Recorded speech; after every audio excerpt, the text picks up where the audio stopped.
आज का ये वीडियो उन लोगों के लिए जिनको लगता है कि बदलते मौसम के साथ उनके सफ़ेद दाग भी बढ़ने लगते हैं। ऐसा क्यों होता है जानेंगे आज इस वीडियो में। हाय, मैं हूँ डॉक्टर नितिका कोहली और पिछले 20 साल से स्किन और हेयर के पेशेंट्स को आयुर्वेद के ज़रिए ट्रीट कर रही हूँ। चलिए जानते हैं कि बदलते मौसम के साथ सफ़ेद दाग क्यों बढ़ते हैं।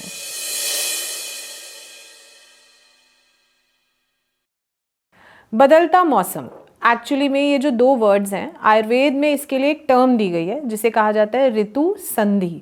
ऋतुएं जो आयुर्वेद के अकॉर्डिंग बताई गई हैं उसमें ऋतु संधि एक ऐसा टाइम होता है, बहुत ही इंपॉर्टेंट टाइम होता है आपकी बॉडी के लिए, आपकी स्किन के लिए। स्पेशली अगर आपको स्किन में कोई भी इशू है, सफ़ेद दाग है, तो ऋतु संधि आपके लिए बहुत ही ज़्यादा इंपॉर्टेंट है। ऋतु संधि वो ऋतु जो अभी चल रही होती है उसके आखिर के 15 दिन और जो आने वाली सीज़न या आने वाली ऋतु है उसके 15 दिन, उस टाइम पीरियड को ऋतु संधि बताया गया है। अब आयुर्वेदिक टेक्स्ट बुक्स में आचार्यों ने बताया है कि इस समय पे अगर हम अपना ध्यान रखते हैं, अगर हम जो हिदायतें दी गई हैं टेक्स्ट बुक में उसे फॉलो करते हैं, तो हम बहुत सी बीमारियों से बच सकते हैं। और जिनको कोई बीमारी है तो उनकी बीमारी बिगड़ने से या बढ़ने से भी हम बच सकते हैं।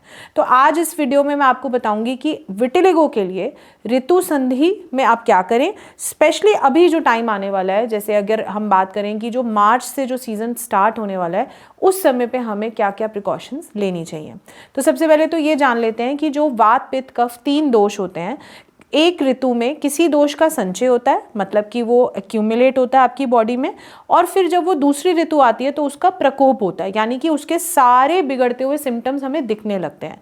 तो जो अभी हमारा सीज़न चल रहा है उससे आगे जो ऋतु आने वाली है, जो वसंत ऋतु आने वाली है, उस समय पे जो अभी कफ, जैसे कि विंटर्स में हमारा जो कफ दोष है वो एक्यूमुलेट होता रहा है, मतलब संचय होता रहा है। वो एकदम से जब सूरज की किरणें बढ़नी शुरू होती हैं, जैसे जैसे गर्मी आने लगती है, सूरज की किरणें बढ़नी शुरू होती हैं, वो कफ दोष जो है बॉडी में पिघलना शुरू होता है एक तरह से। तो उसके जितने भी इफेक्ट्स हैं वो आपकी डाइजेस्टिव फायर, यानी कि आपके खाना पचाने की शक्ति पे आती है, आपकी स्किन पे वो रिफ्लेक्ट करता है, और साथ ही साथ आपकी बॉडी के जितने भी चैनल्स हैं, मान लीजिए सर्कुलेशन है या आपकी बॉडी के जितने भी चैनल्स से होने वाले जितना भी टू एंड फ्रो है, यानी कि न्यूट्रिशन को इधर से उधर कहीं भी जाना है, मतलब आपने जो खाना खाया पच के बॉडी के हर कोने में जो जाना है वो भी थोड़ा स्लो डाउन हो जाता है। तो सबसे पहली बात तो ये है कि आपको किस चीज़ का ध्यान रखना चाहिए। सबसे पहले आपको डाइजेशन का ध्यान रखना चाहिए। अब डाइजेशन का ध्यान रखना कैसे रखना है? सो बेसिकली जो विंटर्स में हमने हैवी स्टफ़ खाया, मैंने पहले भी बताया अपनी वीडियोज़ में कि हम सर्दियों में जितनी भी गर्म चीज़ें हैं, हैवी चीज़ें हैं, उनको पचा पा रहे थे और हम उन्हें खा भी रहे थे, और साथ साथ हम फ्राइड फूड भी एक्चुअली सर्दियों में थोड़ा खा पा रहे थे क्योंकि हमारी जो अग्नि है वो काफ़ी स्ट्रॉन्ग थी। तो अब धीरे धीरे हमें, जैसे ऋतु संधि जो मैंने दिन बताया आपको, 1 महीना जो मैंने आपको बताया, धीरे धीरे आपको गर्म चीज़ें छोड़ देनी है और आपको धीरे धीरे जो थोड़ी थोड़ी ठंडी चीज़ें उनको आपको अडॉप्ट करना है। यानी कि आपको थोड़ा थोड़ा गेहूँ खाना शुरू करना चाहिए, रागी वगैरह थोड़ा कम कर देना चाहिए, आपको बार्ले स्टार्ट करना चाहिए, जौ जिसे कहते हैं, आपको ग्रीन दाल जो ग्रीन मूंग होती है वो अपनी डाइट में लाना चाहिए, और धीरे धीरे आपको लाइक सलाद हो गया या जितनी भी चीज़ें जो हमने विंटर्स में मना की थी वो अब आपको धीरे धीरे अपनी डाइट में इंक्लूड करनी चाहिए, जिससे आपका डाइजेशन सही बना रहे। ये तो बात हुई आहार की। अब बात करते हैं विहार की। विहार यानी कि लाइफस्टाइल। तो लाइफस्टाइल की अगर हम बात करें तो आचार्यों ने टेक्स्ट बुक में अगर हमें जहाँ ऋतु संधि बताई वहाँ ये बताया कि हमें 2 चीज़ें हैं जो बिल्कुल ज़रूर करनी ही चाहिए। सबसे पहले है कि हमें एक्सरसाइज ज़रूर करना चाहिए, सर्दियों में भी करनी चाहिए, बट इस समय पे मिड मार्च टू मिड मई हमें एक्सरसाइज ज़रूर करनी चाहिए। और एक्सरसाइज कोई भी हो सकती है, ज़रूरी नहीं है कि आपको जिम ही जाना है, आप वॉक भी कर सकते हैं, आप कुछ भी हल्का फुल्का योगा भी कर सकते हैं, आपको एक्सरसाइज ज़रूर करनी चाहिए। सेकेंड, दिन में जो सोना है वो हमें बिल्कुल नहीं करना चाहिए। आयुर्वेद में इसके लिए एक टर्म आई है दीवा स्वप्न। तो एक्चुअली में दिन में जो सोना है वो इस समय पे हमें बिल्कुल भी नहीं करना चाहिए क्योंकि उससे हमारा कफ दोष और बढ़ता है। तो इस समय पे ये 2 चीज़ों का हमें लाइफस्टाइल में ध्यान रखना है।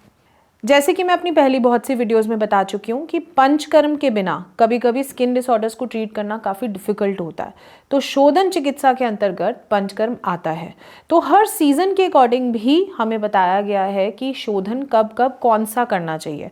तो अगर मैं बदलते मौसम की बात करूँ तो यहाँ पर बताया गया है, आचार्यों ने बताया कि शोधन जो है इस समय पर अगर हम करें तो कफ दोष का जो हम निवारण करना चाहते हैं, जो बढ़ा हुआ कफ दोष है उसका जो हम निवारण करना चाहते हैं वो बहुत अच्छे से हो जाता है। आप पूछेंगे कि कफ दोष की हम इतनी बात कर क्यों रहे हैं, उससे क्या ही होता है स्किन में।